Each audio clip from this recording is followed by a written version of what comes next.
ये मत लगाओ। ब्यूटिशियन ने जब उसके चेहरे की तरफ लाल लिपस्टिक और बढ़ाई तो मीरू ने हाथ उठाकर उसे मना कर दिया। आंख में आए आंसू को छुपाने के लिए वो बेमन ही मुंह फेर गई। ब्यूटिशियन ने हैरानी से उस नाजुक और खूबसूरत सी दुल्हन को देखा। पहले तो वो उसकी शादी के जोड़े को देखकर ही चौंकी थी। जोड़ा कामदार जरूर था, लेकिन सफ़ेद रंग का था। भला अपनी शादी के दिन कोई सफ़ेद रंग का जोड़ा पहनता है? आजकल की लड़कियां और उनके फैशन भी ना। ब्यूटिशियन ने सिर झटकते हुए अपना सामान समेटना शुरू कर दिया। जितना मेकअप मीरू ने उसे करने दिया था उतना ही वो कर चुकी थी। आंखों में काजल, गालों पर हल्की सी लाली और लिपस्टिक के नाम पर कुछ भी नहीं। क्या आप अपनी शादी से खुश नहीं हैं? ब्यूटिशियन ने सामान समेटकर बाहर निकलने से पहले उसके चेहरे के भाव देखे और पूछ बैठी। मीरू का दिल जैसे किसी ने भारी पत्थर से कुचल दिया। नहीं, तुम्हें ऐसा किसने कहा? मैं तो बहुत खुश हूँ। आईने में देखते अपने अक्स से नजरें चुराते हुए मीरू ने धीरे से कहा। ब्यूटिशियन उसका दुपट्टा सेट कर चुकी थी। मौलवी साहब के आने का वक्त हो चला था, इसलिए वो चुपचाप कमरे से बाहर चली गई। अचानक एक तेज हवा से मीरू के कमरे की खिड़की का एक पल्ला खुल गया। ठंडी हवा कमरे में भर गई तो मीरू पलटी। खिड़की के बाहर चौदहवीं का चांद चमक रहा था। कुछ पल वो उसे देखती रही। बेशक उसने मेकअप नहीं कराया था, जोड़े का रंग भी सफ़ेद था, लेकिन दुल्हन के रूप में उसका सौंदर्य बेजोड़ था। चेहरे पर पसरी उदासी ने उसे एक दिव्य रूप दे दिया था। भारी लहंगे को दोनों हाथों से उठाए नाजुक हील्स में चलती वो खिड़की तक आई और पल्ला बंद करने लगी। और तभी उसकी नज़र दूर खेतों में पड़ी। खिड़की हवेली के पिछवाड़े की तरफ खुलती थी, जहाँ दूर दूर तक उसके बाबा जान की फसलें लहराती थीं। उन्हीं खेतों के बीच कोई खड़ा था, थका हुआ, उदास। इतनी दूर से भी मीरू उसे पहचान गई थी। उसके चेहरे पर हार का साया था और शायद उसकी आंखों में आंसू भी होंगे। जिस तरह वो टकटकी लगाए मीरू की खिड़की की ओर देख रहा था, मीरू का दिल धड़कना भूल गया। उसका हाथ तो खिड़की के पल्ले पर था, जोर से कांपने लगा, लेकिन उसने जोर से खिड़की बंद कर दी। नज़ारा हट गया। खेतों में खड़ा अजलान शाह उसकी आंखों से ओझल हो गया। खिड़की बंद करते ही वो पलटी और फूट फूट कर रोने लगी। मेज पर रखा उसका मोबाइल बजने लगा तो उसका दिल जोरों से धड़क उठा था। उसे पता था कि इस वक्त किसका फ़ोन होगा। आंसू पोंछते हुए वो वहाँ तक आई। फ़ोन की स्क्रीन पर अजलान शाह स्पीकिंग चमक रहा था। आंसू टूटकर गालों पर बहने लगे। फ़ोन बजते बजते बंद हो गया और अब दोबारा से बजने लगा था, लेकिन मीरू ने कॉल नहीं उठाया। और कुछ मिनट के बाद मोबाइल पर एक मैसेज बीप टोन बजी थी। मेरा यकीन करो मीरू, अगर तुमने आज ही निकाह किया तो मैं खुद को गोली मार लूँगा। मैं तुम्हारे बिना नहीं रह सकता। इनकार कर दो, मेरे साथ भाग चलो। बड़ों की ये दुश्मनी हमारी खुशियों को निगल जाएगी। हम कहीं दूर चले जाएंगे जहाँ कोई हमें ढूंढ न सके। प्लीज़ मीरू, फ़ोन उठाओ। अजलान शाह का मैसेज मोबाइल स्क्रीन पर चमक रहा था।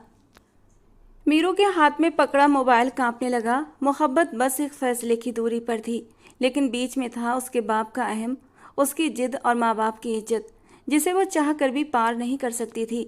दरवाज़ा खुला और अम्मा जान कमरे में दाखिल हुई। बैठ जाओ मीरू, मौलवी साहब आ गए हैं। उन्होंने आगे बढ़कर उसका मोबाइल हाथ से लिया और दराज में रख दिया। कितनी बार कहा था कि शादी के दिन कोई लड़की सफ़ेद जोड़ा नहीं पहनती, लेकिन तुम्हारी ये जिद भी ना। अब ये लाल दुपट्टा तो ले लो, वरना तुम्हारे बाबा जान 100 सवाल करेंगे। अम्मा जान ने उसे डांटते हुए पलंग पर बिठाया और उसके सिर पर लाल दुपट्टा डाल दिया।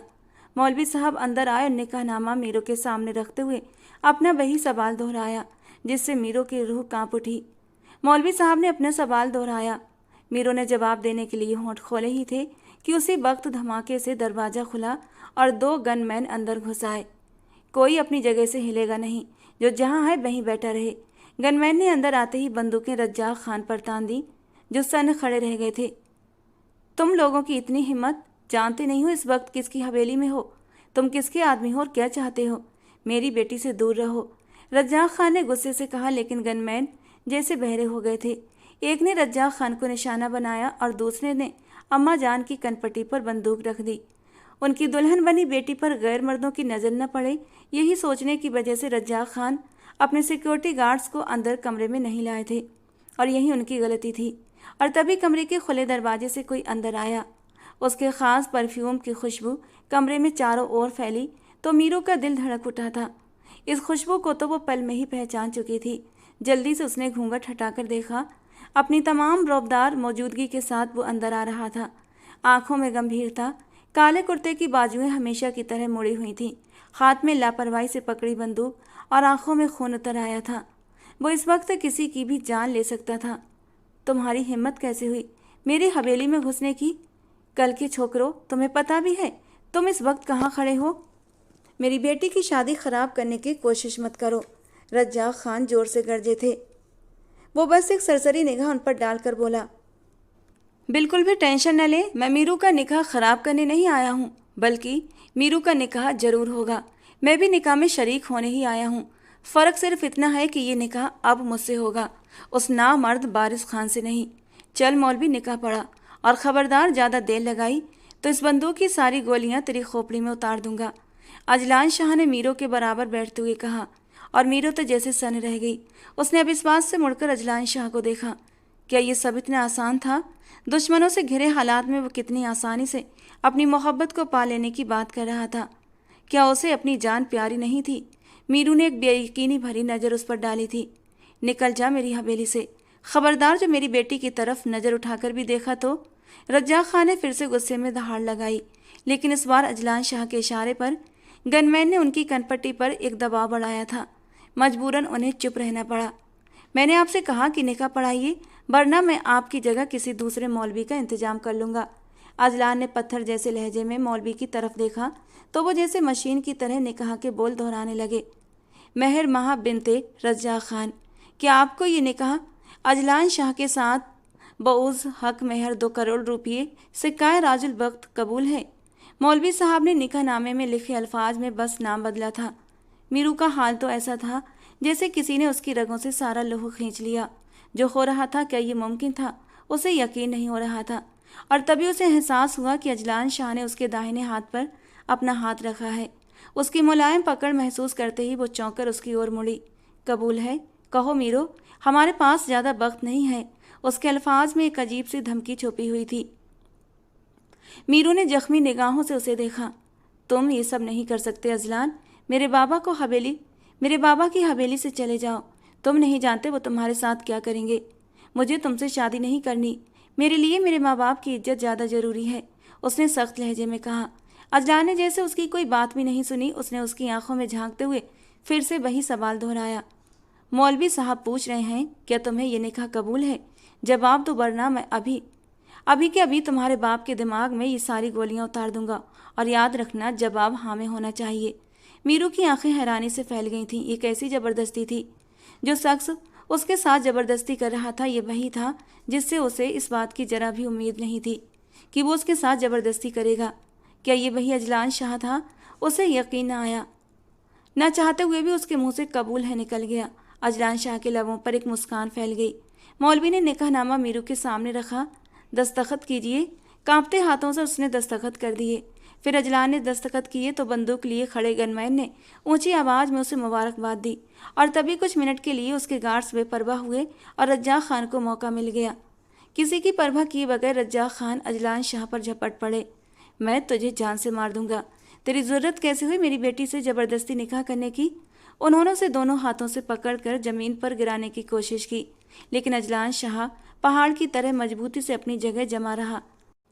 सिर्फ मीरू थी जो घबराकर अपनी जगह से उठकर खड़ी हुई थी। बाबा जान, छोड़िए उसे, वरना ये लोग आपको गोली मार देंगे। चले जाओ यहाँ से अजलान, अपनी शक्ल लेकर कभी मेरे सामने मत आना, वो जोर से चिल्लाई थी। आंसू उसकी आंखों से जोरों से बह रहे थे। माँ बाप की बेबसी और अजलान शाह का रवैया उसे घायल किए दे रहा था।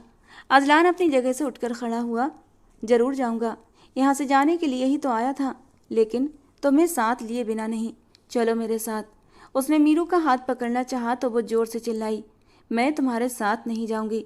आज तुमने मेरे विश्वास की धज्जियाँ उड़ा दी, मेरी इज्जत को मेरे माँ बाप की नज़रों में तार तार कर दिया, और तुम कहते हो कि मैं तुम्हारे साथ चलूं? तो ये तुम्हारी बहुत बड़ी भूल है अजलान शाह। कान खोलकर सुन लो, मैं अपने माँ बाप को छोड़कर नहीं जा सकती। मगर वो उसकी एक भी न सुनता हुआ उसे खींचता हुआ दरवाजे तक ले आया। अब तुम मेरी मनकूहा हो और जहाँ मैं जाऊँगा तुम वहीं जाओगी, इसलिए दोबारा मुंह से आवाज़ मत निकालना। जेब से रुमाल निकालकर उसने मीरू की नाक पर रखा था। मीरू ने अविश्वास से अजलान शाह को देखा। क्या वो उसके साथ ये सब भी कर सकता था? और तभी उसके कानों में एक चीख की आवाज़ गूंजी थी। ये चीख उसके पापा की थी। गनमैन ने पिस्तौल का बट रज्जाक खान के सिर पर जोर से मारा था। बेहोश होने से पहले मीरू ने एक नफरत भरी नज़र अजलान शाह की ओर डाली थी। वो उससे हर उम्मीद कर सकती थी, लेकिन इस बात की उम्मीद उससे बिल्कुल भी नहीं थी। मीरू का दिमाग अंधेरे में डूब चुका था। गाड़ी काली रात की चुप्पियों को चीरती हुई तेजी से आगे बढ़ रही थी।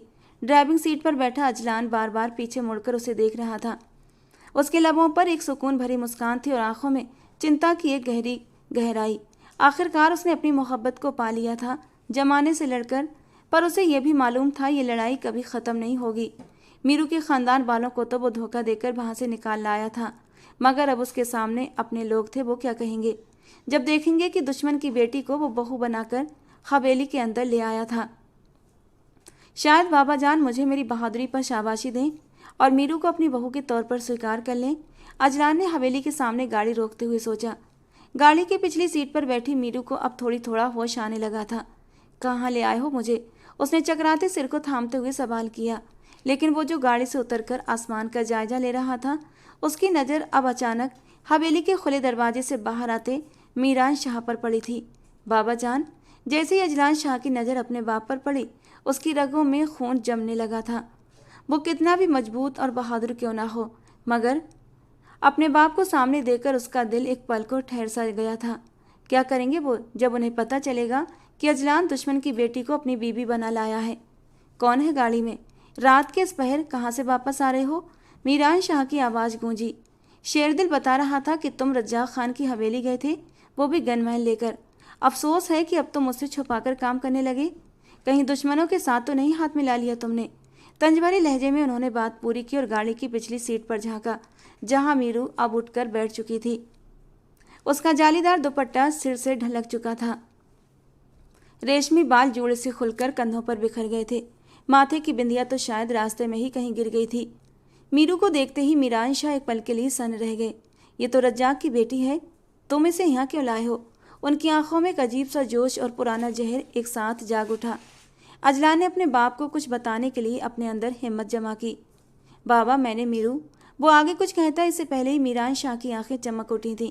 वो एक झटके से अजलान के करीब आए थे और उसे बाजुओं से पकड़कर अपने सीने से जोर से लगा लिया और फिर थोड़ी देर बाद उसे सामने करते हुए खुशी से बोले, वह कमाल कर दिया अजलान मेरे बेटे।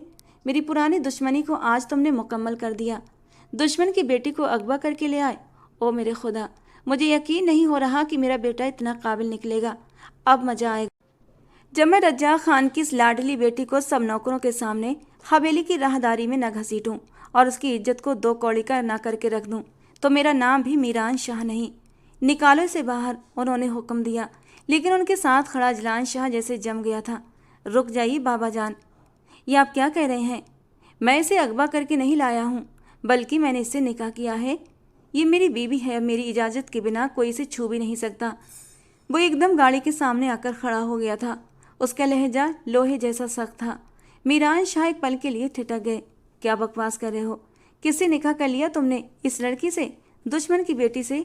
होश ठिकाने में है तुम्हारे? मीरान शाह की आवाज़ गूंज उठी।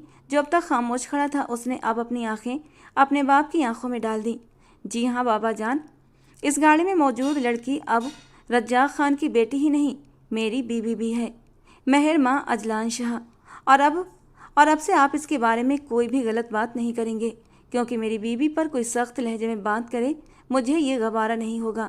वो साफ और दो टूक लहजे में बोल रहा था। मीरान शाह ने अब इस बात से अपने बेटे को देखा। वो बेटा जो आज तक उनके साथ कंधे से कंधा मिलाकर खड़ा रहा, जो उनकी बातों को पत्थर की लकीर समझता था, आज एक लड़की के लिए बदल रहा था। तुम्हें पता भी है तुम क्या कह रहे हो? तुम्हें इसकी भारी कीमत चुकानी पड़ेगी अजलान। मैं दुश्मनी के मामले में बहुत पक्का हूँ बेटा। तुझे छोड़ दूंगा, मगर दुश्मनी नहीं। या तो इस लड़की को मेरे हवाले कर दे, या खुद भी इसके साथ जाकर खड़ा हो जा। आज से तुम दोनों मेरे लिए बराबर हो जाओगे। उनके लहजे में साफ साफ धमकी थी। अजलान शाह एक पल को चुप हो गया। वो बाप जो आज तक उसकी ताकत था, वही अब उसका सबसे बड़ा इम्तिहान बन गया था। अजलान ने पलट कर मीरू की तरफ देखा, जो एकटक दोनों को देख रही थी, और बस उसी पल में सब तय हो गया। अजलान एक कदम आगे बढ़ा और अपने बाप की आंखों में आंखें डालते हुए बोला, मीरू मेरी बीवी है, हवेली में इसे बहू का दर्जा दीजिए। आज के बाद इसकी तरफ कोई आंख उठाकर भी नहीं देखेगा, और अगर ऐसा नहीं हो सकता तो आज से मैं भी आपका दुश्मन हूँ। एक एक लफ्ज़ को चबा चबा कर कहते हुए अजलान शाह ने वो अल्फाज बोले जो हवेली के दीवारों में गूंज कर रह गए थे। सख्ती से भींचे हुए मीरान शाह के होंठ एक अजीब सी मुस्कान में ढल गए। मुझे तुमसे यही उम्मीद थी। और अगले ही पल उन्होंने उंगली का एक अजीब सा इशारा किया था। अजलान शाह ने अब इस बात से अपने बाप को देखा। क्या वो अपने ही बेटे के साथ ऐसा कर सकते हैं? लेकिन उसे उस इशारे का मतलब मालूम था। सर झुकाए हुए वो तेजी से कदम बढ़ाते हुए फौरन गाड़ी का दरवाजा खोलकर अंदर घुसा। नीचे झुको, अजलान ने चिल्लाकर मीरू से कहा, जो अब तक हक्की बक्की सबको देख रही थी। उसने एक झटके से सर पर हाथ रखकर खुद को नीचे झुका लिया।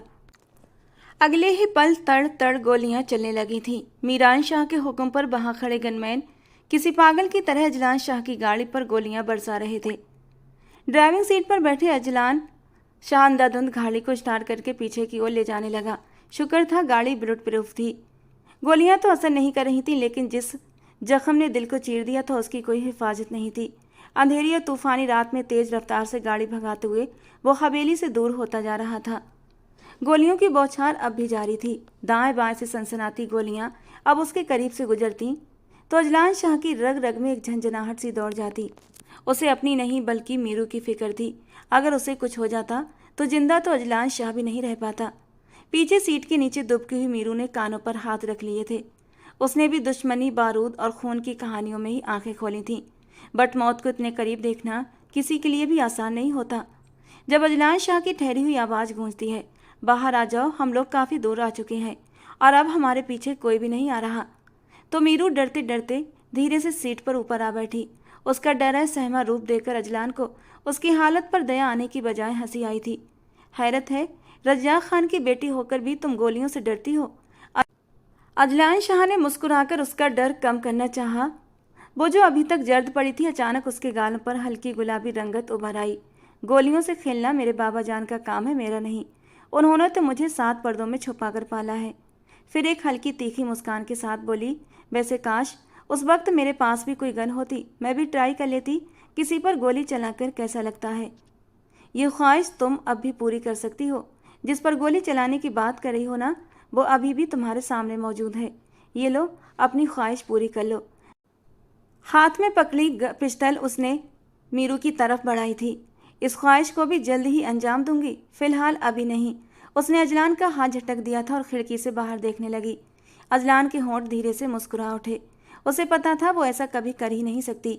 उसकी तरफ देखते हुए अजलान शाह के होंठ खुद ब खुद मुस्कुरा उठे थे। मीरू का गुस्सा जायज़ था। कुछ देर तक खामोशी छाई रही। अजलान शाह अब गाड़ी को एक संतुलित रफ्तार में चला रहा था।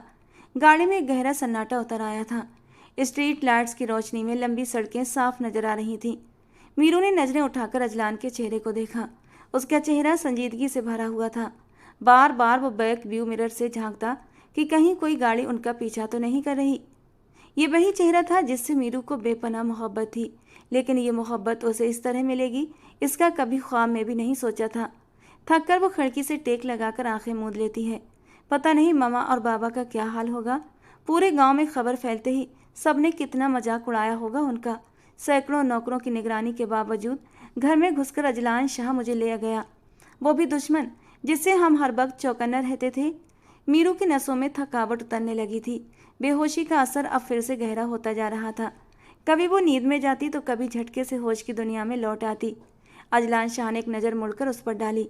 शादी के दिन सफ़ेद रंग कौन पहनता है भला, उसने धीमे से मुस्कुराकर सोचा। फिर अगले ही पल उसके लब एकदम सिमट गए। गहरी होती रात की स्याही में उसकी मंजिल अब सामने नजर आने लगी थी। मगर मंजिल से पहले एक और रुकावट सामने थी। आसमान से बूंदें टपकनी शुरू हो गई थीं, टप टप टप, और फिर वो बूंदें मूसलाधार बारिश में अचानक बदलती चली गईं। अजलान शाह को पता ही नहीं चला बारिश कब हंगामा बन गई। कच्ची पक्की सड़क पर अब गाड़ी चलाना मुश्किल हो गया था। अजलान ने गहरी सांस लेते हुए अपनी पकड़ स्टीयरिंग व्हील पर मजबूत की थी। उनके इम्तिहान अभी ख़त्म नहीं हुए थे। पीछे बैठी मीरू भी लगातार झटकों से जाग उठी थी। ये सब क्या हो रहा है, उसने घबराकर पूछा तो अजलान ने उसे तसल्ली दी। फिक्र मत करो, रास्ता कच्चा है और तेज बारिश हो रही है, इसीलिए फिसलन है, हम बस पहुंच गए, उसने बाहर झांकते हुए कहा। गाड़ी की लाइट्स की रोशनी में दूर एक छोटा सा मकान नजर आ रहा था। आसपास सिर्फ ऊंचे पेड़ थे जिनसे टकराकर गिरती बारिश की बूंदें उस माहौल को और भी रहस्यमयी बना रही थीं। अजलान शाह ने उस छोटे मकान के सामने गाड़ी रोकी तो मीरू के दिल में एक अजीब सा डर घर कर गया। ये कौन सी जगह है अजलान? मुझे यहाँ क्यों लाए हो? मुझे यहाँ नहीं रहना। ये तो देखने में ही डरावना लग रहा है। वो एकदम घबराकर बोलती चली गई। अजलान ने गाड़ी में इधर उधर देखकर छतरी ढूंढने की कोशिश की, लेकिन गाड़ी में छतरी कहीं भी नहीं थी। आखिरकार उसने हिम्मत करके गाड़ी का दरवाज़ा खोला और बाहर निकल आया। बाहर निकलते ही एक ठंडी सी लहर उसके वजूद में दौड़ गई। तेज हवा के साथ तेज बूंदें उसके चेहरे से टकराईं तो उसे अब मीरू की फिक्र हुई थी, कहीं वो भीग कर बीमार न पड़ जाए। मगर अंदर जाना भी जरूरी था। जल्दी बाहर आ जाओ, देर करोगी तो पूरी भीग जाओगी। उसने दरवाज़ा खोलकर हाथ आगे बढ़ाया। मीरू ने न चाहते हुए भी उसका हाथ थाम लिया। जमीन पर कीचड़ था। पहला कदम रखते ही वो बुरी तरह लड़खड़ा गई। उसी पल अजलान ने अपने मजबूत बाजुओं में उसे थाम लिया था। एक गहरा असरदार लम्हा था जो दोनों के बीच आया और खामोशी से फिसल गया। मीरू ने जल्दी ही खुद को संभाल लिया था। अजलान शाह ने जेब से मोबाइल निकाला और टॉर्च ऑन कर दी। मेरे जितने भी रेस्ट हाउस और फार्म हाउस हैं उन सब का पता बाबा जान को है और इस वक्त उनके गार्ड्स वहाँ ज़रूर होंगे, ताकि जैसे ही मैं वहाँ पहुँचूँ वो मुझे पकड़कर बाबा जान के सामने पेश कर दें। शहर में भी मैं नहीं रुक सकता, क्योंकि तुम्हारे बाबा जान के आदमियों की भी कोई कमी नहीं। इस वक्त सब शिकारी कुत्तों की तरह हमारे पीछे पड़े हैं और इसीलिए मजबूरन मुझे यहाँ पर आना पड़ा। उसने उसे छोटे से घर की तरफ इशारा किया तो मीरू ने उसकी आंखों के इशारों को फॉलो किया और जैसे उसकी जान ही निकल गई। रेस्ट हाउस जैसा एक छोटा सा मकान था। अंदर कहीं कहीं हल्की सी रोशनी थी। बरसती बारिश में वो सच में किसी भूत बंगले जैसा लग रहा था। अजलान शाह ने आवाज़ लगाई तो अंदर से कुछ खटपट की आवाज़ आई। थोड़ी देर बाद एक सफ़ेद दाढ़ी वाला बूढ़ा आदमी बाहर निकला और अजलान को देखते ही श्रद्धा से झुक गया। छोटे सरकार, आप आने से पहले बता देते तो मैं घर की सफाई करवा देता, उसने कहा। तो अजलान ने झट से जवाब दिया, सारी बातें यहीं करोगे सिकंदर बाबा, या अंदर भी आने दोगे? मैं और मेरी बीवी बारिश में भीग रहे हैं। उसके इशारे पर चौकीदार ने झट से उन्हें रास्ता दे दिया। मीरू का हाथ थामकर अजलान उसे लेकर अंदर दाखिल हुआ।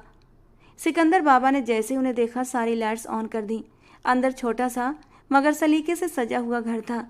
बाहर की बारिश के शोर के बावजूद अंदर अजीब सी राहत थी। अजलान शाह ने मुड़कर मीरू की ओर देखा और जैसे एक पल के लिए ठहर गया। सिर से पांव तक वो भीग चुकी थी। सफ़ेद जोड़ा उसके जिस्म से इस तरह चिपक गया था मानो बदन का ही हिस्सा हो। गीले बालों की लटें उसके चेहरे और गर्दन से चिपकी हुई थीं और वो डरी डरी निगाहों से उस घर का जायजा ले रही थी। सरकार, ये लीजिए आपके बेडरूम की चाबी, मैं आपके लिए कुछ खाने का इंतजाम करता हूँ। चौकीदार ने चाबी अजलान को दी और झट से दरवाज़ा खोलकर बाहर चला गया। अब ये कहाँ चला गया? मीरू ने घबरा कर पूछा। शायद वो तन्हाई में अजलान शाह के साथ वक्त बिताने से डर रही थी। घर के अंदर किचन नहीं है, किचन बाहर है। वो हमारे लिए खाना लाने गया है। बहुत पुराना और वफादार नौकर है, फिक्र मत करो। उसने मीरू का हाथ थामा और उसे लेकर कमरे की ओर बढ़ा। वो पूरी तरह भीग चुकी थी। जैसे ही कमरे में पहुंचे अजलान शाह ने अलमारी खोली और फिर बड़बड़ाया, ओहो यार, ये तो गड़बड़ हो गई। यहाँ पर मेरे कपड़े तो मौजूद हैं, क्योंकि मैं यहाँ अक्सर आता जाता रहता हूँ, लेकिन तुम्हारे नाप का कोई ड्रेस नहीं है, बल्कि सिरे से ही कोई औरतों वाले कपड़े नहीं हैं। उसने मुंह बनाकर कहा तो मीरू ने उसे घूर कर देखा। मुझे भगाकर निकाह करने का तो तुम्हें ख्याल था, तो ठहरने का भी इंतजाम कर लेते ना। और सबसे बड़ी ज़रूरत कपड़ों की होती है, वो इंतजाम भी ना कर सके। अब क्या मैं अपने घर जाकर कपड़े जूते लेकर आऊँ या अपने अब्बा जान को कॉल करूँ कि मेरे लिए जहाज़ भेज दें? क्योंकि मेरे शौहर जीत ने तो बस गन पॉइंट पर निकाह करना था, बाकी कुछ नहीं। वो जैसे फट पड़ी थी। पहली बार अजलान ने मीरू को इतनी हिम्मत से बोलते सुना। पहले तो वो चौंका, फिर उसके लहजे में वही पुरानी मीरू महसूस करके हंस पड़ा। उसे अब समझ आया कि मीरू का गुस्सा कितना जायज़ था। यार, तो मेरे कपड़े पहन लो, इसमें इतना नाराज़ होने की क्या बात है? सुबह जैसे ही बारिश रुकेगी सबसे पहले तुम्हें शॉपिंग पर ले जाऊंगा, जो दिल करे ख़रीद लेना, उसने हंसते हुए कहा। घर में आते ही बीबियों की तरह झगड़ा शुरू कर दिया है तुमने तो। अगर ऐसा ही है तो फिर सुन लो, बीबियों के और भी बहुत सारे हक होते हैं, सब निभाने पड़ेंगे। वो शरारत से बोला तो मीरू उसकी बात का मतलब समझकर शर्म से लाल पड़ गई और उसकी तरफ से मुंह फेर कर खड़ी हो गई। अजलान शाह ने अलमारी से खुद के लिए एक कपड़े निकाले, एक टी शर्ट और ट्राउज़र भी निकाला और बेड पर रखते हुए नरमी से बोला, पहले तुम जाकर कपड़े बदल लो, मौसम ठंडा है, कहीं तुम बीमार न पड़ जाओ। उसके लहजे में वो नरमी थी जो मीरू के दिल की सारी शिकायतें कुछ पल को भुला देने लगीं। मगर अगले ही पल अजलान के गार्ड की वो हरकत याद आ गई जिसने उसके बाप को पिस्तौल की बट से मारा था, और वो फिर से सुलग उठी। एक ठंडी नज़र डालकर वो चुपचाप कपड़े उठाकर वॉशरूम में चली गई। अजलान खिड़की के पास जाकर खड़ा हुआ और उसका इंतजार करने लगा। काफ़ी देर बाद जब मीरू बाहर निकली तो उसने कपड़े बदल लिए थे। टी शर्ट लंबी और ढीली ढाली थी, लेकिन उस पर बहुत खूबसूरत लग रही थी। काले रंग की ट्राउजर में उसका लंबा कद और भी निखर कर आ रहा था। अजलान की आंखों में उसकी तरफ देखकर एक नरम सी चमक उभरी थी। बारिश की वजह से वो खुद भी भीगा हुआ था, इसलिए उसने अपनी कमीज पहले ही उतार ली थी। बेख्तियार वो मीरू के पास चला आया। मीरू आईने के सामने खड़ी बाल संवार रही थी। जब उसने पास खड़े अजलान को देखा तो एकदम चौंक गई। उसकी आंखों में जज्बात साफ झलक रहे थे। आज शादी हुई थी दोनों की, भले हालात कैसे भी रहे थे, लेकिन अब वो अजलान शाह की पत्नी थी और आज उनकी शादी की पहली रात थी। तो अजलान की आंखों में जज्बातों का मचलना कोई अनोखी बात तो नहीं थी ना। उसके सामने उसकी महबूब बीबी खड़ी थी। वो कैसे खुद को बहकने से रोक सकता था। वो धीरे से मीरू के करीब हुआ और उसकी कमर में हाथ डालते हुए उसे खुद के करीब कर लिया। अजलान की गर्म सांसों की तपिश उसे महसूस होने लगी और वो खुद ब खुद सिमट गई। दूर हटो मुझसे, मैं आपसे बहुत नाराज़ हूँ। तुमने ठीक नहीं किया मेरे बाबा के साथ। ये सब करने का हक तुम्हें किसने दे दिया था? वो मुश्किल अपनी आवाज़ को काबू में रखती हुई बोली। जब मैंने साफ कहा था कि मुझे तुमसे शादी नहीं करनी, तो फिर ये ज़बरदस्ती करने का क्यों? मैं वारिस खान की दुल्हन बनने को तैयार थी, तो बार बार मेरे रास्ते में क्यों आते हो? उसकी आंखों में आंसू थे और दिल में बगावत। अजलान शाह पर जैसे ठंडी बर्फ गिर गई हो। वो तो समझा था शायद मीरू ने अब इस रिश्ते को कबूल कर लिया है, मगर अब वो कुछ और ही कह रही थी। वो 2 कदम पीछे हटा। मीरू, क्या तुम सच में वारिस खान से शादी करना चाहती थी? क्या वो सब तुम्हारी मर्जी से हो रहा था? उसकी आवाज़ में हैरानी थी। मीरू ने सिर उठाकर उसे देखा। एक पल को तो उसका दिल किया कि जोर से चिल्लाकर कह दे, नहीं, मैं सिर्फ तुमसे प्यार करती हूँ, वारिस खान से नहीं। वो शादी ज़बरदस्ती हो रही थी, मगर उसकी ज़ुबान पर ताले लग गए थे, क्योंकि ये वही अजलान शाह था जिसने कभी मीरू के जज्बातों को रौंदते हुए कहा था, मेरे लिए मेरे बाप की इज्जत और खुददारी ज़्यादा अहम है। तुम जैसी लड़कियां तो मुझे यूं ही रास्ते में मिल जाएंगी। उसकी याद में वो जहर की तरह उबलने लगी। वो 2 कदम और पीछे हटी। तुमने मुझे अगवा किया है, ज़बरदस्ती गन पॉइंट पर निकाह करके लाए हो मुझे। तुम्हें क्यों लगता है कि मैं तुम्हें वो प्यार और सम्मान दे सकूंगी जिसकी तुम मुझसे उम्मीद लगाए बैठे हो? ऐसा हरगिज नहीं होगा अजलान। मुझ पर शौहरों वाला रौब जमाने की कोई ज़रूरत नहीं। आज मेरी शादी थी और तुमने मेरी शादी के दिन मुझे उठा लिया, दुनिया के सामने मेरी इज्जत का तमाशा बना दिया, मेरे बाप को कहीं मुंह दिखाने के काबिल नहीं छोड़ा। जिस तरह तुम मुझे ज़बरदस्ती उठाकर लाए हो ना, देखना जैसे ही मुझे मौका मिला मैं यहाँ से भाग जाऊंगी। पुलिस में जाकर रिपोर्ट दर्ज कराऊंगी तुम्हारी। बल्कि मुझे क्या ज़रूरत है, मेरे बाबा खुद ही तुम्हारा इंतजाम कर लेंगे। वो एक एक लफ्ज़ चबा कर बोली और आराम से जाकर बिस्तर पर लेट गई। अजलान शाह के ऊपर जैसे किसी ने खौलता हुआ तेजाब उंडेल दिया। वो अविश्वास से उसकी ओर देखता रह गया। उसे तो लगा था मीरू अपनी मोहब्बत पाकर खुश हो जाएगी, अजलान के गले में अपनी नरम बाहों का हार पहनाता और अपने नरम होठों से छूते हुए उसका शुक्रिया करेगी कि तुमने मुझे उस वारिस खान से बचा लिया। लेकिन वो तो कुछ और ही कह रही थी। कमरे के धुंधले उजाले में उसे अब अपना पूरा अतीत सामने नजर आने लगा था। उसने पहली बार उसे अपने दोस्त कामरान की शादी में ही देखा था। जिस तरह अजलान शाह इलाके के बड़े सरदार का बेटा था, ठीक उसी तरह कुछ दूरी पर मौजूद एक बड़ी जागीर के मालिक रज्जाक खान की वो इकलौती बेटी थी। कामरान का बाप इलाके का जाना माना सरकारी अफसर था और इसीलिए उसके इकलौते बेटे की शादी में सारे ही बाअसर लोगों का आना जरूरी था। मीरान शाह के कामरान के बाप से कुछ खास ताल्लुकात नहीं थे, लेकिन वो तो अपनी बचपन की दोस्त की शादी में आए बिना रह ही नहीं सकता था। इसीलिए बाप की चेतावनी के बावजूद वहाँ चला आया था। ध्यान से जाना, मैंने सुना है रज्जाक खान की पूरी फैमिली भी वहाँ पर आई हुई है। हमारी और उनकी सालों पुरानी दुश्मनी है। तुम्हारी पढ़ाई की वजह से अब तक मैंने तुम्हें इस झगड़े में शामिल नहीं किया था, लेकिन अब जबकि तुम्हारी पढ़ाई पूरी हो चुकी है और तुम मेरे साथ ज़मीनों के मामले भी देख रहे हो, तो फिर तुम्हें चाहिए कि अपने दुश्मनों को पहचानना सीखो, अपनी हिफाजत खुद करना सीखो। उसके पापा ने समझाकर भेजा था। हालांकि उसके गार्ड्स उसके साथ थे जो हर कदम पर उसकी हिफाजत कर रहे थे। वो शायद कामरान की होने वाली बीबी की सहेली थी। स्टेज पर दुल्हन को उसके बगल में बिठाया गया था। अपने दोस्त को खुश देखकर अजलान भी बहुत खुश था। तभी एक लड़की भारी लहंगा संभालती हुई स्टेज पर चढ़ती नजर आई, जिसके हाथ में दूध का गिलास था। ये लीजिए, ये दूध पी लीजिए और मुझे दूध पिलाई के पैसे दे दीजिए, उसने घबरा कर कहा था। तो उसके पास मौजूद सब लोग हंस पड़े। दूध पिलाई की रस्म मांगने का ये कौन सा तरीका था? पीछे खड़ी लड़कियों ने उसे टोका। अरे, ऐसे बोलोगी तो वो तुम्हें 1 रुपया भी नहीं देंगे, थोड़ा रौब से बोलो। आखिर को दुल्हन की सबसे करीबी दोस्त जो ठहरी। उसने खुद को संभालते हुए फिर कहा, हाँ तो मैं क्या किसी से डरती हूँ? ये दूध पिलाई की रस्म है, इसके लिए आपको मुझे पूरे 5 लाख रुपये देने होंगे, वरना मेरे साथ आई सारी लड़कियाँ मुझसे लड़ेंगी और मुझे अपनी जेब से भरना पड़ेगा। प्लीज़ पैसे दे दें। इस बार उसने इतनी मासूमियत से कहा कि कामरान के साथ साथ अजलान भी हंस पड़ा। उसने अनजाने ही दिलचस्पी से उस नाजुक सी लड़की को देखा, जो कहीं से भी 18 साल से ज़्यादा की नहीं लग रही थी। लाल रंग के खूबसूरत लिबास में उसका हुस्न दमक रहा था।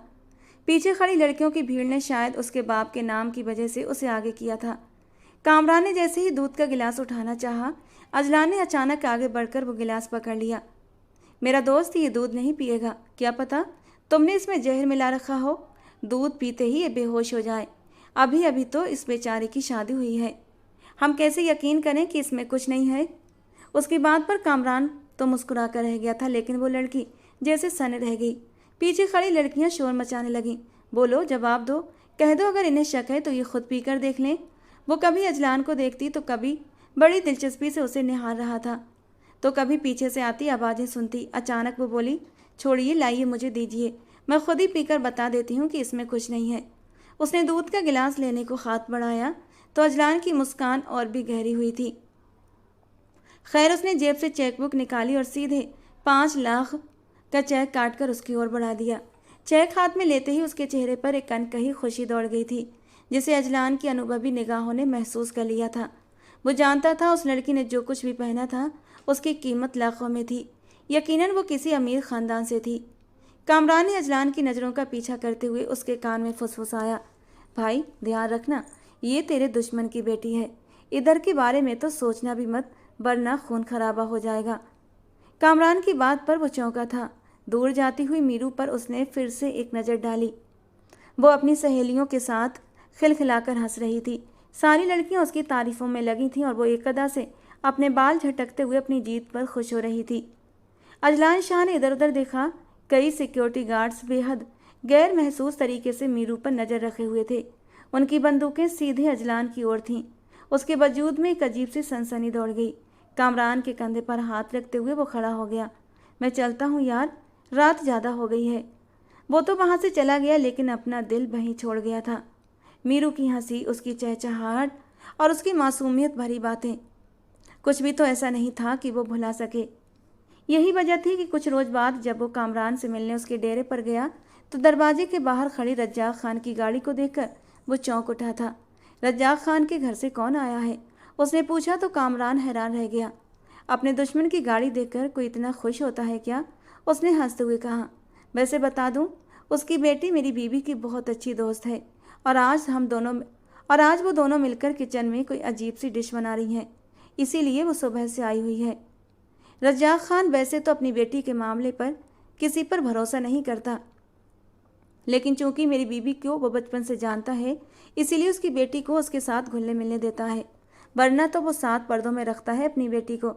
इस वक्त भी देखो, पूरी 4 गाड़ियां लाइन में खड़ी हैं कि जरा सी चीख मीरू के लबों से निकले और ये सब कत्लेआम शुरू कर दें। कामरान हंसते हुए अंदर चला गया और अजलान गहरी और हैरान निगाहों से गाड़ियों को देखते हुए अंदर आ गया। जमीन के मसले अब उसके हवाले कर दिए गए थे और उनकी पेचीदगियां देखकर वो हैरान था कि इतने झगड़ों के बीच उसके बाबा आखिर इतने समय तक गुजारा कैसे कर रहे थे। अब अजलान शाह के नाम पर सब लोग वाकिफ होने लगे थे। उसके अंदर का वो नादान लड़का न जाने कहाँ खो गया था। अब जो नजर आता था वो था एक सख्त, मजबूत और समझदार अजलान शाह, लेकिन यहाँ आते ही उसकी सारी समझदारी जैसे हवा हो जाती थी। कामरान ने उसे ड्राइंग रूम में बिठाया और ख़ुद कमरे में गायब हो गया। इस घर में अजलान का बचपन से आना जाना था। किसी भी कोने पे जाने पर उसे रोक टोक नहीं थी। वो जानबूझकर पानी के बहाने किचन की ओर बढ़ा था। दुपट्टा दाएं कंधे से निकाल कर कमर से बांधे वो मोबाइल पर कुछ देखती हुई बनाने की कोशिश कर रही थी। एक नज़र मोबाइल पर डालती, फिर मसालों के डिब्बे में से कुछ निकालकर हांडी में डाल देती और तुरंत चम्मच चलाकर फिर से मोबाइल की स्क्रीन पर नजरें गड़ा देती। वो यूट्यूब से देख देख कर कोई नई रेसिपी ट्राई कर रही थी। उसकी बालों की लटें उसके चेहरे पर झूल रही थीं और सियाह रंग के खूबसूरत मगर महंगे लिबास में उसका पूरा अंदाज बहुत ही ख़ास नजर आ रहा था। एक गिलास पानी मिलेगा? अजलान ने गला साफ करके कहा तो वो अचानक पलटी। मैं आपको कोई नौकरानी लगती हूँ क्या? दिखाई नहीं दे रहा? मैं खाना बना रही हूँ। एक मिनट भी इधर उधर नज़र हुई तो सब कुछ जल जाएगा। इतनी मेहनत मेरी बेकार जाएगी। पहले ही इटालियन बनाना इतना मुश्किल है। अल्लाह जाने ये लोग आसान डिशें क्यों नहीं खाते। वो चिढ़कर बोली और साथ ही अपने आंसू भी जब्त करने की कोशिश करने लगी। अजलान ने हैरानी से थोड़ा आगे बढ़कर पतीले में झांका और मुश्किल से अपनी हंसी रोकी। पतीले में एक बड़ा सा अजीब सा मिश्रण बन चुका था, जिसे देखकर समझ नहीं आ रहा था वो क्या चीज़ है। पहली बार इटालियन बनाने के चक्कर में वो न जाने क्या क्या बना बैठी थी। अजलान के होंठों पर खुद ब खुद एक हंसी दौड़ गई थी और उसे हंसता हुआ देखकर मीरू और भी चिढ़ गई। हंस क्यों रहे आप? क्या पहले कभी इटालियन नहीं खाया? शक्ल से तो इतने गरीब नहीं लगते आप वही हैं ना जिनके बारे में बाबा जान कह रहे थे कि चालाक और मक्कार लोगों से दूर रहना चाहिए। और इस वक्त भी बाहर जो एक सिक्योरिटी गार्ड है ना, वो सिर्फ आप पर नज़र रखने के लिए आया है। ज़रा बच कर रहिएगा आप, उसने तमतमाते हुए कहा। अजलान मुस्कुराया। अच्छा, तो मुझ पर नज़र रखने के लिए क्यों कहा आपके बाबा जान ने ऐसा? वो छाती पर हाथ बांधे हुए सेल्फ से टेक लगाकर खड़ा हो गया था। मीरू पूरे विश्वास से बोली, वो इसीलिए क्योंकि आप हमारे दुश्मन के बेटे हैं और आप किसी भी वक्त मेरी जान ले सकते हैं। और इसीलिए बाबा ने मुझे ख़ास ताकीद की थी कि इस घर में जब भी आप नज़र आएँ मैं फ़ौरन उन्हें खबर दे दूँ। उसने ऐसे बताया जैसे कोई बहुत बड़ी बहादुरी की बात की हो। अजलान फिर धीरे से मुस्कुराया। तो फिर खबर क्यों नहीं दे रही? मैं तो यहीं खड़ा हूँ तुम्हारे सामने, उसने शरारती लहजे में कहा। एक पल के लिए मीरू चुप हो गई थी। मैं क्यों उन्हें बताऊंगी? मुझे किसी को मारने का शौक थोड़ी है, वो जैसे झेंप कर बोली और पलट गई। उसके गाल एक पल के लिए सुर्ख हो गए थे। अजलान ने देख लिया था। सिर्फ उसे ही मीरू की मौजूदगी अच्छी नहीं लग रही थी, बल्कि वो भी अजलान की मौजूदगी से खुश थी। उसे ऐसे नहीं ऐसे पकाते हैं। मैं थोड़ी सी तुम्हारी हेल्प करता हूँ। अजलान ने आगे बढ़कर पतीले में कुछ चीज़ें डाली। खाने का स्वाद एकदम बदल गया था और मीरू खुश हो गई। छोटी छोटी बातों के बीच अजलान ने मीरू की डिश को पूरा कर दिया था। ट्रे में सर्व करते हुए जब उसने मीरू के चेहरे की ओर देखा, वहाँ एक अजीब सी रोशनी, एक सुकून था। अच्छा, मैं चलता हूँ, मुझे काफ़ी देर हो गई। उसने निकलना चाहा। मीरू की नज़रें अचानक बेचैन हुई। दोबारा कब आएंगे? वो बेख्तियार पूछ बैठी। अजलान ने हैरानी से मुड़कर उसे देखा। क्या तुम मेरा इंतज़ार करोगी? उसने पूछा तो मीरू का सिर अनजाने में ही हाँ में हिल गया। फिर जैसे खुद ही शर्मिंदा हो गई। तुम्हारे बाबा जान को पता चल गया तो वो तुम्हें दोबारा कभी यहाँ आने नहीं देंगे, पता है ना तुम्हें? अजलान ने धीरे से कहा। अगले ही पल मीरू का मुस्कुराता चेहरा बुझ गया। वो खामोशी से पलट गई। किचन से निकलते वक्त उसने अजलान को देखा तक नहीं, मगर अजलान को क्या पता था कि इन दोनों का फासला बहुत जल्द ख़त्म होने वाला है। मोबाइल नंबरों के आदान प्रदान के बाद अब चाहे अजलान जितना भी व्यस्त होता, मीरू के एक मैसेज पर उसके लब खुद ब खुद मुस्कुरा उठते थे। कामरान के घर मिलने का बहाना तो दोनों ढूंढ ही लेते थे, लेकिन उन्हें यह नहीं पता था रज्जाक खान की तेज निगाहें सब कुछ भांप चुकी थीं और इसीलिए उन्होंने अचानक ही मीरू की शादी का फैसला कर लिया। वादा था कि अजलान मीरू से मिलने आएगा। वो कामरान के घर पहुंचा था, मगर मीरू वहाँ थी ही नहीं। मीरू क्यों नहीं आई कामरान? उसने बेचैनी से कामरान से पूछा था और कामरान ने गंभीरता से शादी का कार्ड अजलान के सामने रख दिया। ये रज्जाक खान के घर से आया है, पूरा प्रोटोकॉल के साथ। कई सिक्योरिटी गार्ड देने आए थे इसे। मीरू की शादी है और शादी के दिन तक अब वो हवेली से बाहर कदम नहीं निकाल सकती। अजलान शाह ने हैरानी से कार्ड उठाया और नाम देखा।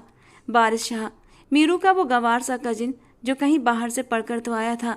उसे वो कई बार बिजनेस सर्कल में देख चुका था। नफरत से उसने अपना एक हाथ जोर से मेज पर मारा था, लेकिन वो कुछ कर नहीं सकता था। अगर वो अपने बाबा को बताता तो एक लंबी दुश्मनी का लेक्चर सुनना पड़ता, मगर अब उसे चैन नहीं मिल रहा था। वो मीरू को अपनाने का वादा कर चुका था और अपनी आंखों के सामने उसे किसी और का होते नहीं देख सकता था। अजलान शाह ने सख्ती से अपने होंठ भींच लिए। मोबाइल पर तो वो लगातार मीरू से संपर्क करने की कोशिश कर रहा था, लेकिन दूसरी तरफ खामोशी थी। आखिरकार एक दिन मीरू ने उसकी कॉल उठा ही ली। क्यों कर रही हो ये सब मीरू? अपने बाबा को आखिर बता क्यों नहीं देती कि तुम मुझसे मोहब्बत करती हो? मैं तुमसे शादी करना चाहता हूँ मीरू। अपनी शादी को रोक दो। उन्हें इनकार कर दो अपने बाबा को, अजलान शाह ने बिना रुके कह डाला। दूसरी तरफ कुछ देर खामोशी रही। मैं अपने बाबा के सामने तुम्हारी मोहब्बत का इजहार नहीं कर सकती अजलान, क्योंकि मुझे तुम्हारी मोहब्बत से ज़्यादा तुम्हारी जान कीमती है। मैं तुम्हें मरते हुए नहीं देख सकती अजलान शाह। अगर बाबा को पता लग गया तो वो तुम्हें जिंदा नहीं छोड़ेंगे। मीरू एक सिसकी भरती है। वो मरते दम तक हमारी शादी नहीं होने देंगे। तुम आखिर समझते क्यों नहीं? हमारा रिश्ता सिर्फ एक ही सूरत में हो सकता है। वो एक पल के लिए रुकी। अजलान जैसे थम सा गया। किस सूरत में? उसका लहजा बेहद नरम था, जैसे उसे पता हो कि अब जो बात मीरू कहने वाली है वो उसके बस में नहीं। अगर तुम अपने बाबा को मना लो कि वो हवेली आकर मेरे बाबा जान से हाथ मिला ले, तो शायद बाबा इस बरसों पुरानी दुश्मनी को ख़त्म करके मेरी और तुम्हारी शादी को मंजूर कर लें। मीरू ने बड़ी उम्मीद भरे लहजे में कहा था। अजलान के जैसे कान तक सुर्ख हो गए। क्यों? मैं अपने बाबा जान से क्यों कहूँ कि वो तुम्हारे सामने जाकर झुक जाएं? तुम्हारे बाबा जान अगर माफ़ी नहीं मांग सकते तो दुश्मनी तो दोनों तरफ से है ना? वो कड़े लहजे में तेजी से बोला था। मीरू खामोश रह गई। उसका दिल आज पहली बार टूट गया था। अजलान पर जो भरोसा किया था वो किरची किरची हो गया था। उसे अपनी मोहब्बत से ज़्यादा आज भी अपने बाप की झूठी अना और जिद की परवाह थी। उसने बेदर्दी से अपनी आंखों के आंसू साफ कर लिए थे। अगर तुम्हें अपनी जिद और अना प्यारी है तो मैं भी अपने बाप की जिद को टूटने नहीं दूंगी अजलान शाह। पूरी ज़िंदगी तुम मेरे लिए तड़पते रहोगे और मैं तुम्हें हासिल नहीं हो पाऊंगी। एक इरादे के साथ सोचकर उसने वारिस खान से शादी करने का फैसला कर लिया था। चंद लम्हों तक उसकी भारी सांसों की आवाज़ें अजलान शाह को सुनाई देती रहीं और फिर आखिरकार उसने कॉल काट दी। आखिर तुम समझती क्या हो खुद को? तुमने भी अपने बाप की तरह मुझे इस्तेमाल किया है ना? मैं तो भूल ही गया था। आखिर तुम बेटी उसी की हो, रज्जाक खान की, जिसे धोखाधड़ी में कमाल हासिल है। तो तुमने भी मुझे धोखा दिया। मेरी ज़िंदगी से निकल जाओ, मुझे तुम्हारी कोई ज़रूरत नहीं। तुम जैसी कई लड़कियां मेरे एक इशारे पर मेरी तरफ चली आएंगी। मोबाइल पर मैसेज टाइप करके उसने मीरू के नंबर पर भेजा और फिर गुस्से में मोबाइल उठाकर गुस्से से ज़मीन पर पटक दिया। दूसरी तरफ मीरू ने उसका मैसेज पढ़ा और आंख से टपकते आंसुओं को चुपचाप पोंछ लिया।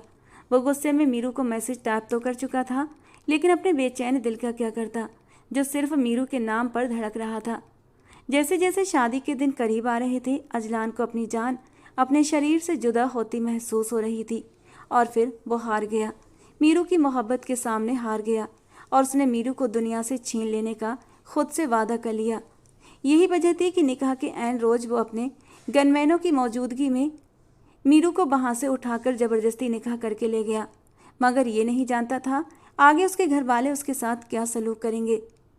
मीरू सामने बिस्तर पर लेटी गहरी नींद में जा चुकी थी, जबकि वो चुपचाप खिड़की पर खड़ा एकटक बाहर देखे जा रहा था। बाहर बरसती बारिश थम चुकी थी, लेकिन उसके अंदर जज्बातों का तेज तूफान मचल रहा था। सामने बेड पर लेटी लड़की उसकी पत्नी थी। शादी की पहली रात थी और वो अपने जज्बातों को सुकून देना चाहता था। अपने दिल की बेचैनी मीरू की आगोश में शांत करना चाहता था। वो धीरे से उसके बेड के करीब आया था। उसके करीब बैठते हुए उसने हल्के से अपनी उंगलियों से उसके गालों पर आए बालों को पीछे किया था। नरम मुलायम गालों का स्पर्श उसके तन बदन में एक बिजली सी दौड़ा चुका था। अंगूठे से उसके नरम होठों को छूता हुआ वो एकदम बेचैन हुआ था कि तभी वो करवट लेकर सीधी हुई थी। गहरी सांसों के बीच ऊपर नीचे होती उसकी खूबसूरत धड़कनें अजलान के जज्बात को भड़काने के लिए काफ़ी थीं। ढीली ढाली टी शर्ट में मीरू के वजूद की खूबसूरती पूरी तरह उभर रही थी। शायद फ्रेश होने के बाद उसने शर्ट के अंदर कुछ पहना नहीं था। टी शर्ट थोड़ी सी ऊपर हटने की वजह से उसकी गहरी नाभि साफ दिख रही थी। अजलान का मन बेख्तियार हुआ था और धीरे से झुकते हुए अपने दहकते होंठ मीरू की नाभि पर रखे थे और फिर धीरे धीरे ऊपर होता हुआ अब वो उसकी नरम धड़कनों तक पहुंच चुका था। दोनों हाथ उसके दाएं बाएं रखे वो उसके ऊपर हल्का सा झुका हुआ था और मीरू का वजूद उसके होंठों से कुछ ही इंच के फासले पर था। अजलान के लब बुरी तरह कांपने लगे थे। इससे पहले कि वो अपने होंठ उसकी मुलायम धड़कनों पर रखता, मीरू के कुछ बड़बड़ाने की आवाज़ उसके कानों में सुनाई दी थी। धीरे धीरे हिलते गुलाबी होंठ अजलान का ध्यान अपनी ओर खींच चुके थे। मीरू अब और खुद पर कंट्रोल नहीं कर सकता। धीरे से बुदबुदाते हुए उसने झुककर अपने होठों से मीरू के नरम होठों को छुआ था और फिर वो जज्बात की रौ में बहकता चला गया। नरम स्पर्श धीरे धीरे शिद्दत पकड़ता चला गया। मीरू की सांस जैसे घुटने लगी थी, लेकिन अब वो होश में कहाँ था। पूरी तरह अपनी प्यास शांत करने के बाद वो उसे अलग हुआ था, जबकि मीरू की आंखों में आंसू थे। तो यह है तुम्हारी मोहब्बत? इसे मोहब्बत का नाम दूं या फिर हवस का? यही सब कुछ करने के लिए तुम मुझे ज़बरदस्ती यहाँ लेकर आए हो ना? अगर तुम्हें मुझसे मोहब्बत होती तो मेरी मर्जी के बगैर तुम मुझे उंगली भी नहीं लगाते, और मुझे तुम पर यह भरोसा था कि तुम मेरी मर्जी के बगैर मेरे करीब नहीं आओगे, और शायद इसीलिए मैं इतनी बेफिक्री से लेटकर सो गई थी। लेकिन आज तुमने मेरा भरोसा तोड़ दिया अजलान। अजलान को गुस्सा आया था। उसने उसकी मोहब्बत को हवस का नाम जो दिया था, एक झटके से उसने मीरू को बेड से पकड़कर खड़ा किया। मेरी मोहब्बत को गाली मत दो। जिंदगी पर खेलकर मैं तुम्हें अपना बनाकर लाया हूँ, और अब तुम मेरी बीवी हो। मैं चाहूँ तो अभी और इसी वक्त तुमसे अपना हक हासिल कर सकता हूँ, लेकिन अब नहीं। मैं तो इस रिश्ते की शुरुआत करना चाहता था। तुम्हें प्यार से अपनी बाहों में समेट कर तुम्हें अपनी मोहब्बत का यकीन दिलाना चाहता था। गहरी सांस लेकर वो पलटा और जाकर सोफे पर लेट गया। रात कतरा कतरा भीगती रही और मीरू धीरे धीरे घुटी घुटी सिसकियों से रोती रही, और आखिरकार सुबह हो गई। मीरू की आंख खुली तो खुद को एक अनजान बिस्तर पर पाकर वह बेख्तियार उठकर खड़ी हुई थी। छोटा सा कमरा था, लेकिन साफ अंदाज में सजा हुआ था। शायद अजलान के घर की सजावट उस बूढ़े चौकीदार ने खुद की थी। मीरू की नज़र उस पर पड़ी जो बेखबर सोफे पर गहरी नींद सो रहा था। उसे चंद पल देखते रहने के बाद वो चुपचाप कमरे का दरवाज़ा खोलकर बाहर निकल आई। चंद हफ्तों में ही वो अपनी उम्र से कितनी बड़ी और संजीदा हो गई थी। मैच्योरिटी इतनी जल्दी उसमें उतर आई थी कि वो खुद हैरान थी। छोटे से घर में सन्नाटा था। बाहर बरामदे के पार नजर आते आंगन में रात की बारिश के निशान साफ थे। आंगन धुलकर चमक उठा था। लाल नी ईंटें नजर आ रही थीं। किनारे पर रखे गमले और भी ज़्यादा हरे भरे लगने लगे थे। धीरे से मेन गेट खोलते हुए मीरू बाहर निकल आई। कल रात रहस्यमय लगने वाले जंगल और पेड़ अब बेहद साफ सुथरे और सुकूनदेह लग रहे थे। मीरू को अजीब सा सुकून होने लगा। अचानक ही वो चौंकी। दूर से गाड़ियों की एक लंबी लाइन आती हुई नजर आ रही थी। खौफ की एक लहर मीरू के अंदर दौड़ गई। बोलते कदमों अंदर भागी थी। अजलान अभी तक बेखबर सो रहा था। अजलान, अजलान उठो, कोई आ रहा है। उसने बेखबर सोए अजलान को झंझोड़ा तो वो एकदम उठकर खड़ा हुआ। यहाँ कौन आएगा? इस घर का किसी को नहीं पता, मगर वो खुद बेखबर था। बाहर दरवाजे पर रुकती गाड़ियों के टायरों की आवाज़ों ने उसे बता दिया कि कोई तो था जो उसका पीछा करते हुए यहाँ तक आ पहुँचा था। ये सब कैसे मुमकिन है? उसने हैरानी से देखा और अगले ही पल उसके जहन में एक धमाका हुआ। ट्रैकर! ओह माय गॉड, मेरी इस गाड़ी में तो ट्रैकर लगा हुआ है। आज से पहले मैं यहाँ हमेशा अपनी छोटी गाड़ी में आता था और आज मैं बड़ी गाड़ी लेकर आ गया। लेकिन बाबा को यहाँ का पता चल गया। वो पछतावे से अपना माथा मसल रहा था। बाहर बूढ़ा चौकीदार उन लोगों को अंदर आने से रोक रहा था, जिनके जूतों की धमक से मीरू का दिल सहम गया था। अचानक ही अजलान ने कमरे का दरवाज़ा खोला और बाहर निकल गया। बाहर मीरान शाह खड़े थे और उनके पीछे दर्जनों सिक्योरिटी गार्ड। अपने बाप को धोखा देकर कहाँ जाओगे अजलान? वो भी इस लड़की की खातिर? क्या तुम्हें पता नहीं था तुम्हें इस मकाम तक पहुँचाने वाला मैं हूँ? मीरान शाह ने तंजिया लहजे में कहा। तो अजलान ने गहरी सांस भरते हुए जवाब दिया, मेरी बीवी के बारे में इस तरह बात करना बंद करें बाबा जान। मैं पहले भी कह चुका हूँ, बेशक आप मेरे बाप हैं, मेरे लिए हर रिश्ता अहम है, लेकिन मैं मीरू से मोहब्बत करता हूँ और मैंने उससे निकाह किया है। अब मैं जहाँ भी रहूँगा उसके साथ ही रहूँगा। अगर आप हमारे रिश्ते को कबूल कर लेंगे तो मैं हवेली चलने को तैयार हूँ। उसके बाद पर मीरान शाह चंद लम्हे तक उसे देखते रहे और फिर अचानक ही फिजा में एक अजीब सी आवाज़ गूंजी। उससे क्या पूछते हो? क्या तुमने मुझसे पूछा है कि मैं अपनी बेटी को तुम्हारे साथ जाने की इजाज़त दूंगा भी या नहीं? अजलान के साथ साथ मीरू की आंखों में भी हैरत से फैल गईं। दोनों ने ही मुड़कर उस दिशा में देखा था।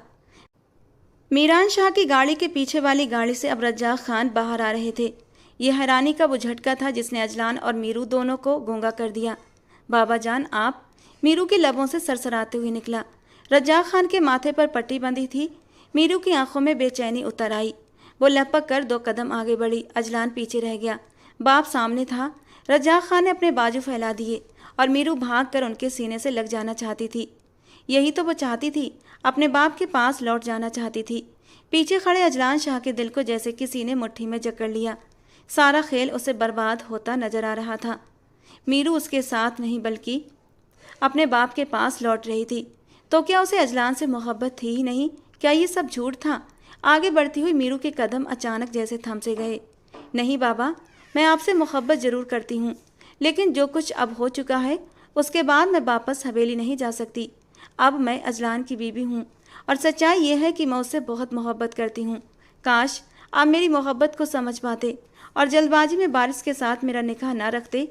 पुरानी इस दुश्मनी ने आप लोगों को दिया ही किया है, सिवाय खून खराबे। मैं अजलान के साथ रहूँगी, चाहे कुछ भी हो जाए, चाहे आप मुझे जिंदा रहने दें या मार दें। वो जो अजलान से 2 कदम आगे बढ़ी थी, 2 कदम वापस पीछे हटते हुए वापस अजलान के बराबर जाकर खड़ी हो गई थी। अजलान का सर जैसे फख्र से बुलंद हो गया। उसके दिल पर धरा भारी बोझ उतर गया था। अब बेशक सामने खड़े लोग उसे गोलियों से भून भी देते, तब भी उसे कोई फर्क नहीं पड़ता। मीरू उसके साथ थी और उसकी मोहब्बत ने जैसे उसे एक बार फिर से जिंदा कर दिया था। उसने धीरे से साथ खड़ी अपनी बीवी का हाथ थाम लिया। मीरू ने मुड़कर उसे देखा और मुस्कुरा दी।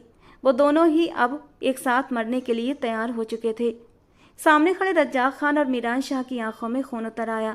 मीरान शाह ने अपनी गन का रुख अजलान शाह की तरफ कर दिया। उनकी आंखों में नमी उतर आई थी। जवान बेटा सामने खड़ा था, जिंदगी भर की कमाई, जिसे वो अपने ही हाथों ख़त्म कर देना चाहते थे। उसे भी उसी दुश्मनी की भेंट चढ़ा देना चाहते थे जिसकी वजह उन्हें खुद नहीं मालूम थी। पीढ़ियों से चलती आ रही इस दुश्मनी ने पहले ही उनका आधा खानदान खा लिया था। उन्होंने एक नज़र अपने हरीफ को देखा और जेब में हाथ डालकर अपनी गन निकाल ली। इस बार उसका रुख मीरू की ओर था। मीरू ने सख्ती से अपनी आंखें बंद कर लीं। दोनों ने एक दूसरे का हाथ मजबूती से थाम लिया था। इस दुश्मनी का अंजाम यही तो होना था। वो दोनों ये बात अच्छी तरह जानते थे। और तभी मीरान शाह की आवाज़ गूंजी। वो जो कह रहे थे उसे सुनते ही अजलान को अपने कानों पर यकीन न आया। उसने बेख्तियार निगाहें उठाकर अपने बाप को देखा, जो अपने हाथ में मौजूद पिस्तौल को नीचे फेंक कर अब रज्जाक खान के सामने खड़े थे। वैसे तो ये बिल्कुल एक ड्रामाई सिचुएशन हो गई थी। बरसों पुरानी दुश्मनी इस नुक्ते तक पहुंच चुकी है कि या तो हम तुम एक दूसरे की जान ले लें, तब भी हमारे बच्चे इस दुश्मनी को निभा सकते थे। लेकिन अफसोस कि हमारे बच्चे तो एक दूसरे की मोहब्बत में डूब चुके हैं। ये दुश्मनी तो उसी रोज़ ख़त्म हो गई थी जब मेरे बेटे ने तुम्हारी बेटी से मोहब्बत की और जवाब में उसे भी मोहब्बत का पैगाम मिला। क्या मैं और तुम 2 बूढ़े इस दुश्मनी को निभाने की ताकत रखते हैं? अजलान शाह सामने खड़ा था। रज्जाक खान चंद लम्हों के लिए साकित से हो गए और फिर अचानक उनके हाथ कांपने लगे। मीरू के सिवा उनकी कोई और औलाद नहीं थी। वो जानते थे अगर मीरू ही नहीं रही तो वो किसके बलबूते पर इस दुश्मनी को निभाएंगे। पिस्तौल उनके हाथ से छूटकर नीचे गिर गया। आसपास खड़े सारे ही लोग हक्का बक्का थे। सालों पुरानी जानी दुश्मनी एक दूसरे के सामने निहत्थे खड़े हो गए थे। उनकी औलादों ने उन्हें मजबूर कर दिया था कि वो दुश्मनी की बजाय दोस्ती की तरफ बढ़ जाएं। पहल मैं करता हूँ रज्जाक खान, क्योंकि मैं लड़के का बाप हूँ। रिश्ता लेकर जाने में तो हमेशा लड़के वाले ही पहल करते हैं ना। मैं तुम्हारी तरफ दोस्ती का हाथ बढ़ाता हूँ। सालों पुरानी दुश्मनी को भूल जाओ। अपनी बेटी के लिए मेरे बेटे का रिश्ता कबूल कर लो। उसे शान से मेरे बेटे के साथ रुखसत करो। मेरी कोई बेटी नहीं है, मैं उसे बेटी बनाकर रखूँगा। ख़त्म करो इस सालों पुरानी दुश्मनी को, जिसने हम लोगों को कुछ नहीं दिया सिवाय नफ़रत, तंगी और हर वक्त की परेशानी के। अगर मेरे पहल करने से तुम्हें खुशी मिलती है तो अपने बेटे की खुशी के लिए मैं ये भी करने को तैयार हूँ। मीरान शाह ने अपना हाथ आगे बढ़ा दिया। सामने खड़े रज्जाक खान चौंक उठे थे। उन्होंने एक नज़र पीछे खड़ी मीरू पर डाली, जिसने मजबूती से अजलान शाह का बाजू थामे रखा था। उसके चेहरे पर एक इसरार था, जैसे कह रही हो प्लीज़ बाबा मान जाइए, मैं अजलान के बगैर नहीं रह सकती। गहरी सांस लेते हुए उन्होंने अपना हाथ मीरान शाह के हाथ में थमा दिया। गर्मजोशी से दोनों के हाथ मिलने पर यह मंजर ख़त्म नहीं हुआ, बल्कि उन्होंने अचानक ही एक दूसरे को गले लगा लिया था। खुशी के मारे मीरू की आंखों से आंसू आ गए और अजलान, वो तब तक बेयकीनी भरी निगाहों से ये मंजर देख रहा था। उसे यकीन ही नहीं आ रहा था कि उसकी मोहब्बत जीत गई थी। सालों पुरानी दुश्मनी हार गई थी। रज्जाक खान अपनी बेटी को वापस ले गए थे कि मैं अपने पूरे दिल के अरमान निकालते हुए अपनी बेटी को विदा करना चाहता हूँ। और सब लोगों ने खुशी से इस बात की हाँ में हाँ मिलाई थी, सिवाय अजलान शाह के। मीरू से एक पल के लिए भी दूरी उसे गवारा नहीं थी, लेकिन मजबूरन उसे 1 महीने की जुदाई सहनी पड़ी। और सिर्फ 1 महीने बाद ही शानदार रुखसती के बाद वो उसके कमरे में दुल्हन बनी बैठी थी। कमरे में दाखिल होते ही उसके कदमों की आहट सुनते ही मीरू ने अपना सर झुका लिया। शुक्र है कि आज सफ़ेद रंग का जोड़ा नहीं पहना तुमने। सच बताऊं तो सफ़ेद जोड़े में दुल्हन मैंने पहली बार देखी थी और सरोज तुम बिल्कुल भी अच्छी नहीं लग रही थी। शरारत से कहते हुए वो उसके सामने बैठा तो वो एकदम शर्म से लाल पड़ती हुई मीरू अपने लब दबाने लगी। ये रंग तुम पर गजब ढा रहा है। आज लग रहा है ना कि तुम अजलान शाह की दुल्हन हो। आखिरकार मैंने तुम्हें पा ही लिया। हाथ बढ़ाकर उसका हाथ अपने हाथ में लेते हुए उसने मोहब्बत से कहा था। और हाँ, उस रात के लिए मैं तुमसे सॉरी बोलना चाहता हूँ। मुझे तुम्हारी इजाज़त के बिना तुम्हारे करीब नहीं आना चाहिए था, लेकिन अपनी मोहब्बत को सामने देकर मैं कुछ पल के लिए बह गया था। मुझे माफ़ कर दो। वो आंखों में ढेर सारी चाहत समेटे उससे माफ़ी मांग रहा था। तुम बह गए थे। कितनी आसानी से तुमने ये सब कह दिया। और मैं जो पूरी रात तड़पती रही उसका क्या। अपनी चूड़ियों से खेलती हुई मीरू ने मुंह फुलाकर कहा था। मतलब? अजलान बुरी तरह चौंका था। तुम तो गुस्सा होकर सोफे पर जाकर सो गए थे। बल्कि तुम्हें तो गुस्सा करना चाहिए था, लेकिन वो गुस्सा तुम मुझ पर करते और पूरे हक से मेरे करीब आते, अपने होठों से मेरे आंसू चुन लेते, अपनी नरम छुअन से मेरे वजूद को सुकून देते। मैं भी तो यही चाहती थी, लेकिन मुझे रुलाकर तुम सोफे पर जाकर लेट गए थे। मुझे बिल्कुल भी अच्छा नहीं लगा था। और अजलान तो आंखें फाड़े मीरू को ये सब बातें कहते सुन रहा था। यानी उस रात आग दोनों तरफ लगी थी। वो तो बस उसके करीब गया था तो कुछ देर के लिए मीरू का रिएक्शन गुस्से वाला हो गया था, लेकिन वो भी अजलान की बाहों में समाना चाहती थी। पर अब जब ये राज अजलान पर खुला तो वो कहा लगाकर हंस पड़ा था। तो आज की रात हम अपनी जान की सारी हसरतें पूरी कर देंगे। बताओ कहाँ कहाँ सुकून चाहिए तुम्हें। वो उसके नरम गालों को छूकर बोला था। यहाँ पर। वो उसकी उंगलियां धीरे से उसके होठों पर लाया था। या फिर यहाँ पर। मीरू के पूरे वजूद में एक सरसराहट दौड़ने लगी थी। या फिर यहाँ। अजलान की उंगलियां अब उसकी गर्दन की ओर बढ़ने लगी थीं। या फिर यहाँ। अब उसकी उंगलियां उसकी नरम धड़कनों की ओर बढ़ी थीं। या फिर यहाँ। जैसे जैसे अजलान के हाथ नीचे की ओर सरक रहे थे, अब मीरू के लिए खुद को संभालना मुश्किल हो गया था और वो तड़पते हुए अजलान की मजबूत सीने में अपना सर छुपा गई। और अजलान ने उस नाजुक सी लड़की को अपनी बाहों में समेट लिया था। और जैसे ही उसने उसकी डोरियों को खोला, वो अचानक सर उठाकर बोली, आज तो अलमारी में मेरे लिए कपड़े मौजूद हैं ना, या फिर आज भी मुझे वो ढीली ढाली टी शर्ट पहनकर गुजारा करना पड़ेगा। उसने अचानक पूछा तो अजलान एक पल के लिए हैरान हुआ और फिर जोर से कहा लगाकर हंस पड़ा था। अरे नहीं भाई, अब तो सारा इंतजाम करके लाया हूँ। ज़रूरत की हर चीज़ मौजूद है। जो हुक्म करोगी उसी वक्त हाजिर कर दूंगा। आखिर को मैं तुम्हारा गुलाम जो ठहरा। सीने पर हाथ रखते हुए वो थोड़ा सा आगे की ओर झुका तो मीरू के लबों पर एक खूबसूरत मुस्कान बिखर गई थी। मोहब्बतों की तकमील का ये मंजर बेहद खूबसूरत था। दोस्तों, आज की हमारी कहानी कैसी लगी ज़रूर बताना। पसंद आई हो तो प्लीज़ लाइक करना। रोज़ एक नई और रोमांटिक कहानी के लिए हमारे चैनल को सब्सक्राइब करना।